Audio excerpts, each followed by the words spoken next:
नमस्ते। मेरा नाम है एडवोकेट पीयू रत्नानी, जैसे कि आप लोग मुझे जानते हैं। नमस्ते, सत श्री अकाल, जय माता दी।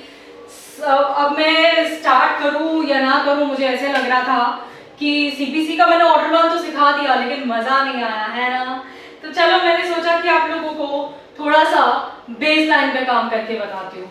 देखिए, अगर आप LLB स्टूडेंट हैं, MHCET की तैयारी कर रहे हैं, इफ यू आर ट्राइंग कि MSCT की तैयारी कर रहे हैं आप, तो बेटर ऑप्शन अगर LLM की तैयारी कर रहे हैं या फिर हमारे जुडिशरी की तैयारी कर रहे हैं, तो लॉ तो आप लोगों को मालूम होना ही चाहिए। तो जो भी स्टूडेंट्स हैं, LLB की तैयारी कर रहे हैं, फर्स्ट ईयर लॉ स्टूडेंट, या फिर आप, मैं कह दूं कि यार BSL मैं तो कैसे भूल सकती हूँ, क्योंकि ये तो 5 ईयर लॉ कोर्स है ना। ये 5 ईयर लॉ कोर्स को समझना ही बहुत इंपॉर्टेंट है। इसमें आप अगर लॉयर भी बन जाते हैं तो उसको लेकर आप ये मत सोचिए कि हम लोग पास आउट हो गए तो उसके बाद भी आप लोगों के लिए एक और ऑप्शन ओपन होता है। वो मैं आपको बता दूं कि वो है AIBE, ऑल इंडिया बार एग्जामिनेशन।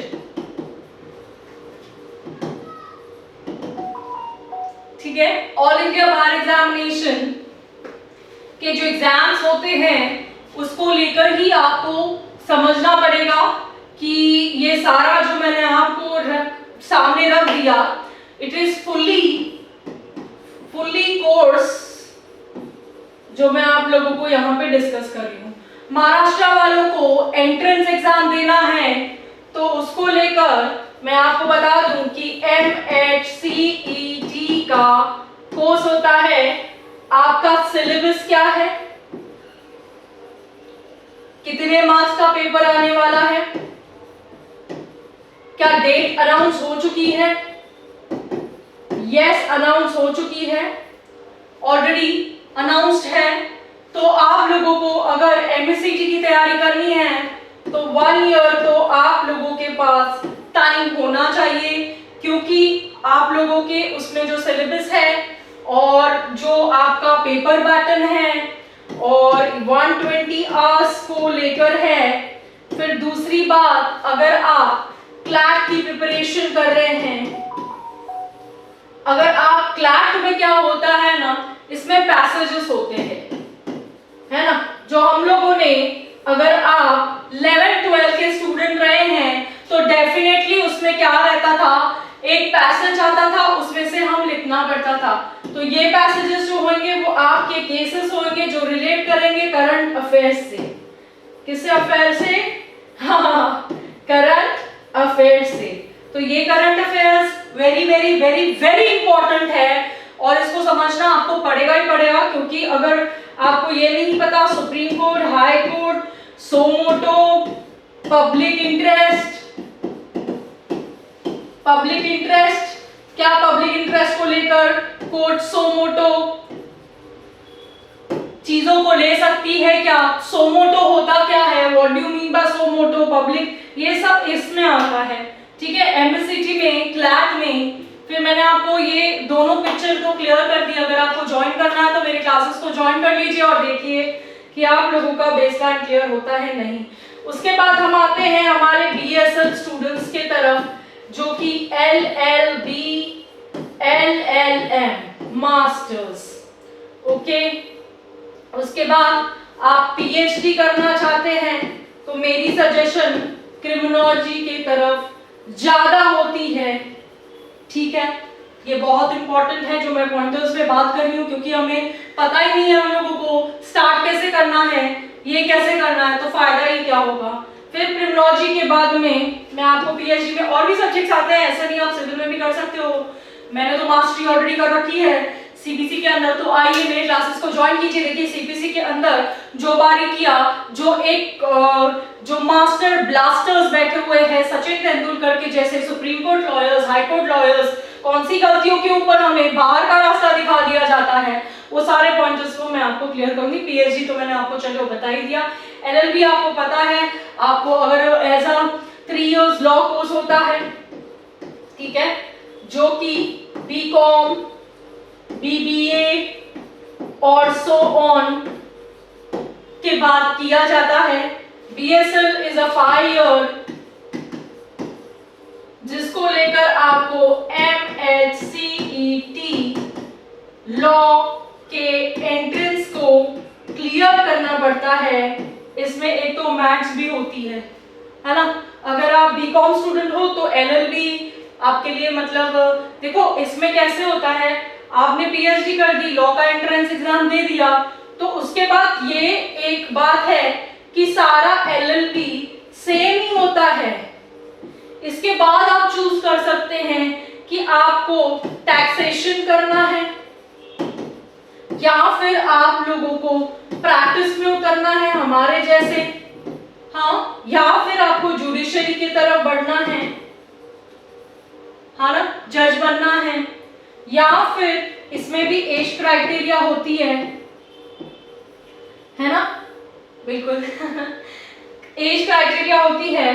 तो ये मेरे जो स्टूडेंट्स रहते हैं उनके लिए मैं कह रही हूँ कि आप लोग इसको समझने की कोशिश करें। ये चीजें क्लियर होगी तो आपको समझ में आएगा कि हमें आगे बढ़ना है, क्या करना है। लॉ इजी है। ये एलएलबी आपका सब सेम ही होगा। बीएसएल में आपको हिस्ट्री होती है और क्या होती है, जो कि आपको ये एमएससीटी में भी होती है, ठीक है। ओके, चलो यहाँ तक तो मैंने आप लोगों को सारा पर्पस जो है, जिस चीज को लेकर आप आगे बढ़ना चाहते हो, और LLM if you want to be a professor like me, हाँ, then you can go for LLM. कोई कॉलेज में आप as a professor, as a lecturer काम कर सकते हैं, ठीक है। पीएचडी को लेकर मैं कहूँ कि बहुत सारे स्टूडेंट्स उन्हें समझता ही नहीं है कि मैम सिविल में करें। मेरे कुछ स्टूडेंट्स हैं जो पीएचडी कर रहे हैं, जिनको एक टॉपिक है जिसे मैं कहूँगी कि मुझे लगता है कि एडवर्स जा रही हूँ, लेकिन थोड़ा सा बताने की जरूरत है कि मैट्रिमोनियल्स जो होते हैं आज के समय में, जो पत्नियां हैं अपने पतियों को बहुत ही ज्यादा परेशान करके बैठी हुई है। ये तो हम सब जानते हैं, क्योंकि जो लॉ बना हुआ है वो हस्बैंड्स के लिए है ही नहीं। It's only for wife. तो क्या औरतें ही मार खाती हैं, पति मार नहीं खाता क्या? आजकल पति भी मार खाता है।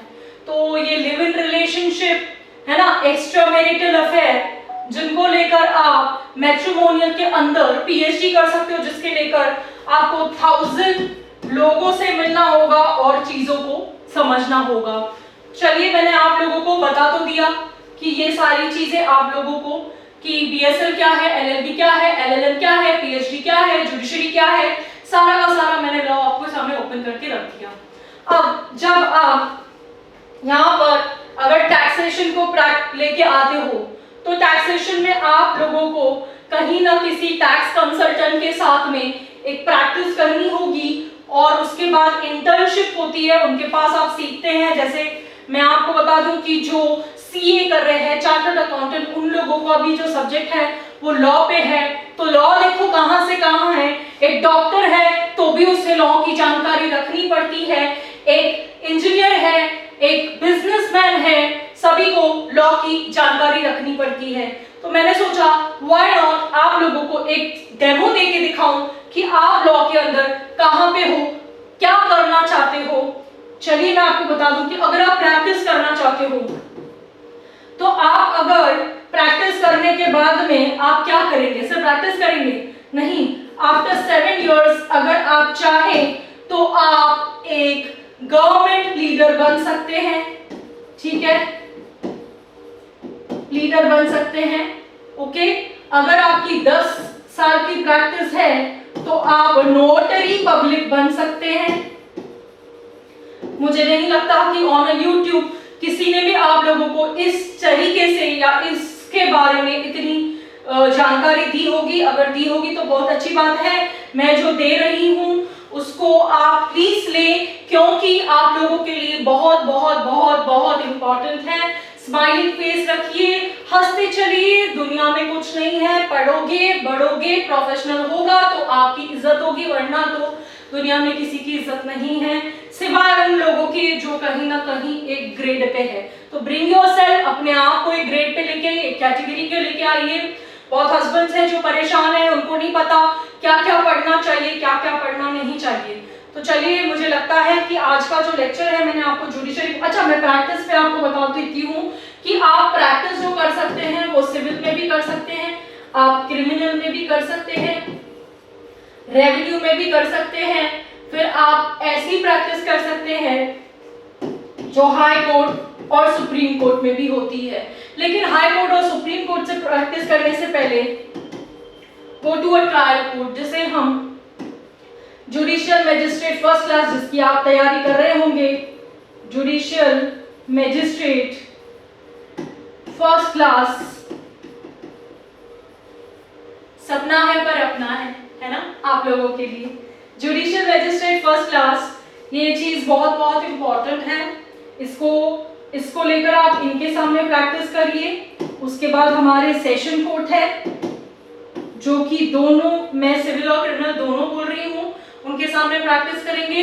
लोअर कोर्ट्स के बारे में पता होगा, अगर आपको स्टार्ट करना है तो एज अ स्टूडेंट भी आप प्रैक्टिस कर सकते हैं, यस कर सकते हैं। सिर्फ आप वकील पत्र नहीं फाइल करेंगे। वकील पत्र क्या होता है, वकालतनामा क्या होता है, इसके डिटेल स्टेप्स मैं सारे के सारे आप लोगों के साथ में सीपीसी के लेक्चर्स में और मेरे और सारे लेक्चर्स में शेयर करती रहूंगी। चलिए, बहुत बहुत शुक्रिया मेरे क्लास अटेंड करने के लिए, और ये बरकरार रखिएगा। मेरे चैनल को लाइक कीजिए, शेयर कीजिए, सब्सक्राइब कीजिए।